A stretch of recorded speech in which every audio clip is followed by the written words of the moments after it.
2024년 6월 4일 화요일 돈다방 미쓰리 시작하겠습니다. 올해 전 세계적으로 선거가 많아서 그런 건지, 아니면 윤석열 정권이 대한민국을 너무 잘 말아먹고 있어서 그런 건지, 아니면 미쓰리가 너무 시사에 관심이 많기 때문에 그런 건지 모르겠습니다만 상당히 뒤숭숭합니다. 여러분들은 지금까지 살아오면서 나 그때 되게 힘들었어 라고 하는, 별로 기억하고 싶지 않은 그런 시기가 분명히 계시겠죠. 물론 개인적인 일로 매일매일 힘든 시간을 보내는 분들도 계셨을 거고요. 그런데 약간 개인적인 일을 포함해서 금융시장과 이렇게 관련된 안 좋았던 기억들을 좀 돌아보자면 저는 무엇보다 IMF가 가장 첫 번째로 떠오릅니다. 금모으기 운동, 그리고 고려증권, 동서증권이 망한 부분, 그리고 저 개인적으로 약간 트라우마가 됐던 부분은 뭐냐면 제가 그 이후에 입사를 했을 때 증권회사로부터 신용으로 돈을 빌려서 매매를 하다가 IMF 때 주식이 빠지고 반대 매매 나가고, 반대 매매를 내보내도 그 빚을 다 갚지 못해서 증권회사에서 차압을 하고, 그 고객들이, 차압당한 고객들이 지점에 와서 지점장 앞에서 울면서 살려달라고 애걸복걸 했던 장면을 저는 잊을 수가 없습니다.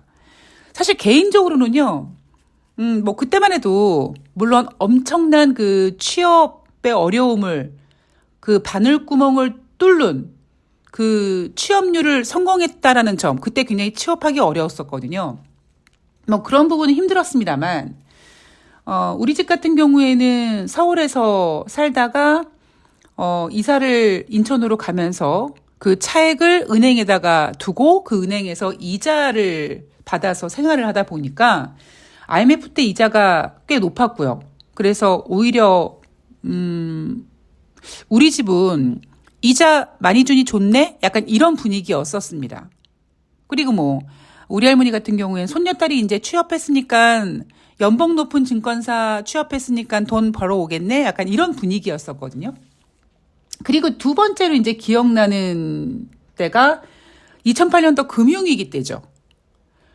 근데 또 저 같은 경우는요, 2008년도 리먼 사태가 8월달, 9월달에 본격적으로 터지기 시작했는데, 저는 이미 5월달부터 뭔가 저한테 굉장히 안 좋은 일이 벌어지기 시작했었거든요. 그래서 5월달 이후에 뭐 대기 발령 나고 영업정지되고 뭐 고소고발 당하고 뭐 이러면서, 고소겠죠. 예, 고소당하면서 사실 그 2008년도 리먼 사태 때는 저는 근무를 하지 못했거든요. 제 자리에 앉아있지 못한 상태, 대기 발령에 위치에 있다 보니까 제일 처리하느라고 좀 바빴습니다. 힘들었습니다. 근데 제가 예전에도 한번 방송에서 말씀을 드렸는데 2008년도 금융위기는 9월 달인가요? 그때 터졌는데 제가 5월 달에 제 개인적으로 안 좋은 일이 터지기 시작했고, 그 안 좋은 일은 당연히 주식 때문이었고, 제가 그 부분에 있어서 9월 달에 리먼 사태 전에 종목들이 좀 이상한 좀 움직임을 보였다, 뭐 이런 이야기를 여러분들께 한번 해드린 적이 있습니다. 그리고 물론 이제 그 사이에는 9.11 테러도 있었고, 뭐 SK 사태도 있었고, 여러 가지 이슈가 있었습니다만, 가장 기억나는, 가장 어찌 보면 되게 냉정하게 제3의 시각으로 보자면 IMF나 2008년도 금융위기나 그냥 저에게는 그냥 약간 남의 일 같은 느낌이었어요. 근데 올해는, 물론 올해도 아마 저에게는, 올해 만약에 어떤 일이 터진다면 물론 저에게는 굉장히 남의 일처럼 느껴질 겁니다. 근데 그냥 요즘에 드는 생각은 느낌이 좀 안 좋습니다. 제가 종목별로 뭐 개별 종목 매매를 하기 때문에 업종이나 이런 거, 뭐 석유가 뭐 발견이 되느니 마느니 뭐 이런 그 개소리, 그래서 관련 종목들이 뭐 급등하니 이런 것들은 그냥 시장이 허접하면, 시장이 지지리면 나타나는 이슈의 움직임일 움직임이고요. 지수 같은 경우에는 상당히 제가 변동성이 좀 커질 것이다. 그래서 오르는 부분에 있어서 흥분하지 말고, 근데 빠지는 부분에 있어서는 좀 조심해야 된다. 왜냐하면 미쓰리는 올해 하방을 열어놨다, 이런 이야기를 종종 해드리지 않습니까? 제가 오늘 이 얘기를 오프닝으로 준비하면서 이런 생각이 들더라고요. 주식시장이 좋으면, 미쓰리는 주식시장이 좋아도 조심하세요라고 얘기하니까 구독자가 빠져나가고, 주식시장이 안 좋으면 멘탈 관리는 해주는데 너무 저놈가시나가 그냥 무서운 얘기를 많이 해서 듣기 거북해. 그래서 구독자가 늘지 않고. 과연 돈다방 미쓰리는 왜 방송을 하는가, 뭐 이런 생각도 문득 들더라고요. 근데 그냥 저는 하고 싶은 말은 해야 되기 때문에 오늘 그냥 이 얘기를 꼭 해드리고 싶었습니다. 상당히 지금 뒤숭숭합니다. 이게 그냥 단순히 미쓰리가 그냥 요즘에 뭐 시사방송에 따로 출연하고 이래서 더 예전보다 시사방송에 시사 내용에 집중하고 하다 보니까 더 생각이 많아져서 그래 라고 그나마 위안을 받는 부분이 없지 않아 있지만, 어쨌든 뒤숭숭한 거는 어쩔 수 없는 것 같아요. 자, 과연 무엇이 터질지, 왠지 터질 것 같은 느낌이 좀 들긴 해요. 개인적인 생각입니다. 느낌이 좀 쎄하긴 합니다. 자, 오늘 돈다방 미쓰리 6월 3일 월요일 뉴욕 증시 마감 현황을 좀 점검해 볼 텐데요. 다우지수가 0.30% 하락, S&P 500이 0.11% 상승, 나스닥이 0.56% 상승했습니다. 자, 6월 첫날 뉴욕 증시는 혼조세로 마감을 했다.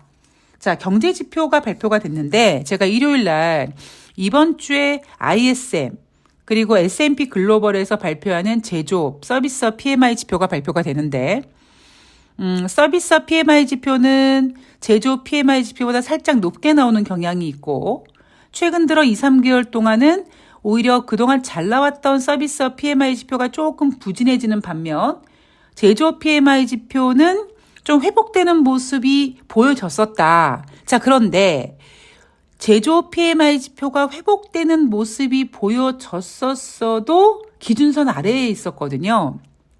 이날 발표된 ISM 5월달 제조업 PMI 지표는 4월달 49.2였는데요. 5월달에 48.7, 4월 대비 하락했고 기준선 50보다 더 멀어졌습니다.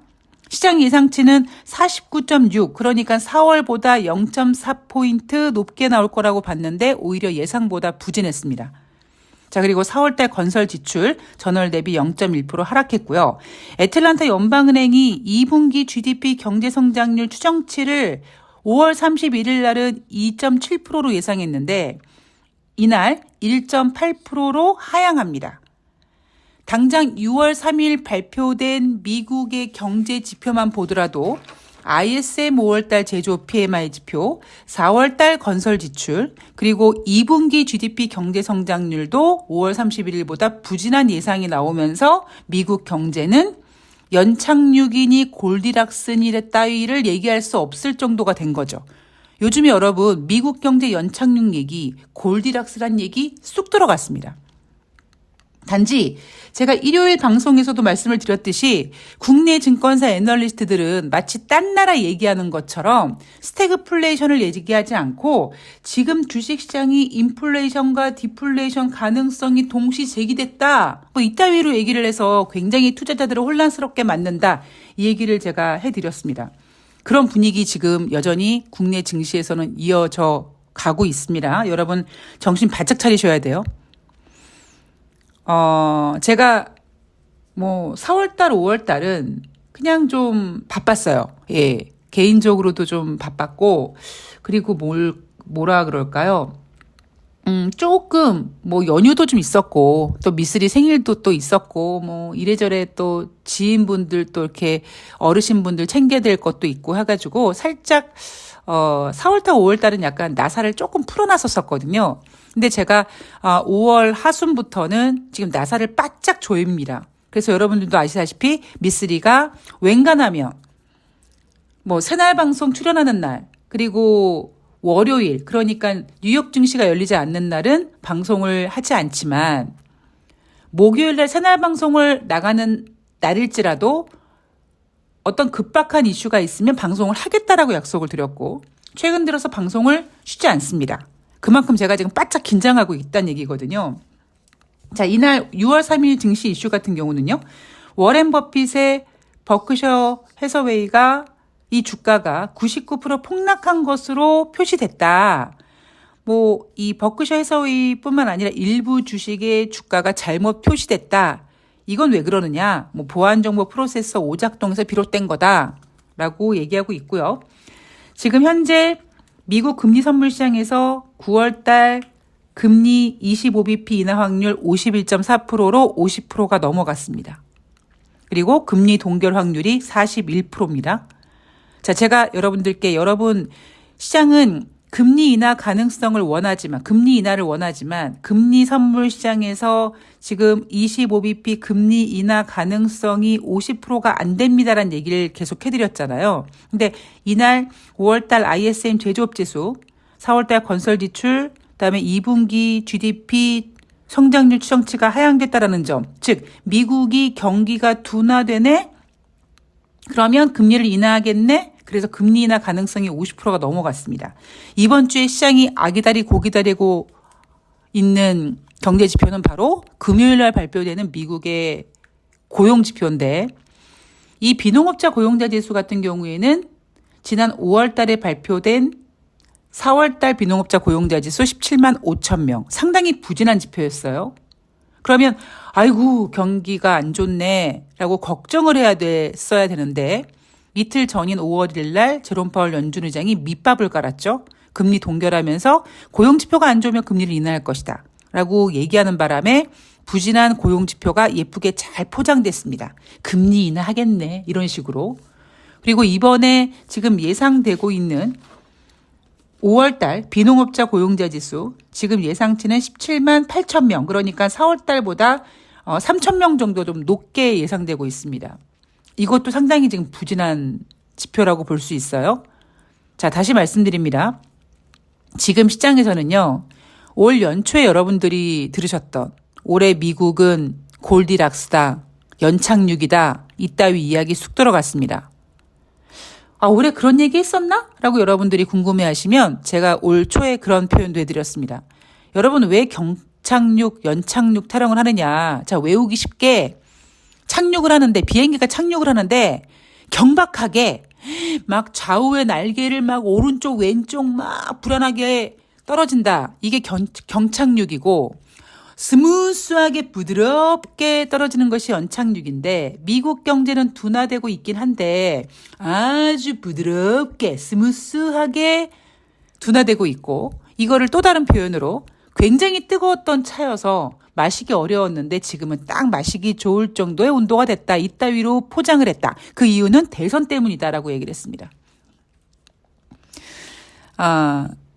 여하튼 국내 증권사 애널리스트들은 여전히 스태그플레이션이 아니라 지금 디플레이션과 인플레이션 그 이슈가 다 나와 있다. 이렇게 얘기하고 그 상태에서 약간 시속 게임처럼 경제 지표가 안 좋으니까 디플레이션이네. 금리 인하하겠네. 이쪽으로 힘을 싣고 있다. 그리고 5월 달에 발표한 4월 달 소비자 물가 지표도 예상만큼 둔화됐기 때문에 금리 인하 가능성 여전히 살아있네. 그리고 개인 소비 지출도 마찬가지로 예상만큼 둔화됐네. 라고 하고 있습니다. 굉장히 인위적입니다. 어제 윤석열이 대한민국이 이제 산유국이 된다 이런 식으로 20% 정도의 가능성이 있는 그 재료를 가지고 직접 발표를 하고 호들갑을 떨었습니다. 거기에 대해서 많은 분들이 이제 지가 탄핵당하게 생겼으니까 뭔가 그 화제를 돌리는 국면 전환을 하기 위해서 그런 거다라고 평가하시는 분들이 많으시잖아요. 근데 사실 한 발자국 뒷걸음을 쳐서 보면 윤석열이 하는 지금 모든 액션들이 마지막 발악이라고 느껴지지 않습니까? 근데 그런 것들이 되게 인위적이고, 그러니까 자연스럽지가 않아요. 내추럴하지 않습니다. 제가 아까 오늘 오프닝 방송에서 말씀드렸던 것처럼 지금 주식시장이 상당히 불안하다. 그러니까 주식시장이 아니라 분위기가 불안하다라고 말씀을 드렸는데 제가 느끼는 게 그런 거예요. 자연스럽지가 않아요. 제가 이런 느낌을 갖잖아요. 그럼 뭔가가 터지더라고요.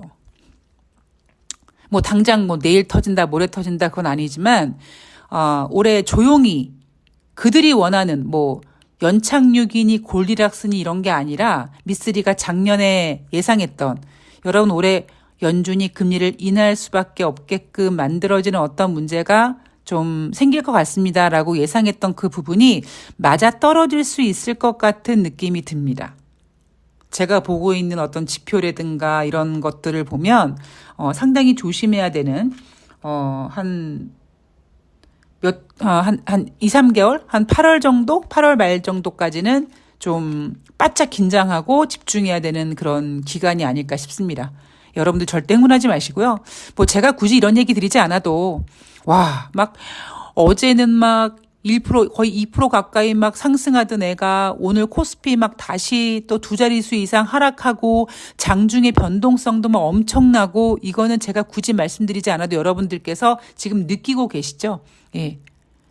그래서 제가 여러분들한테 개인 투자자들이 상당히 정신없이 막 멘탈이 쪽쪽 빨리는 그런 증시가 진행될 거란 말씀을 이미 드렸기 때문에 여러분들께서는 굳이 제가 또 말씀드리지 않아도 조심하실 것이고 지켜보실 것이고 잘 대응하실 거라고 봅니다.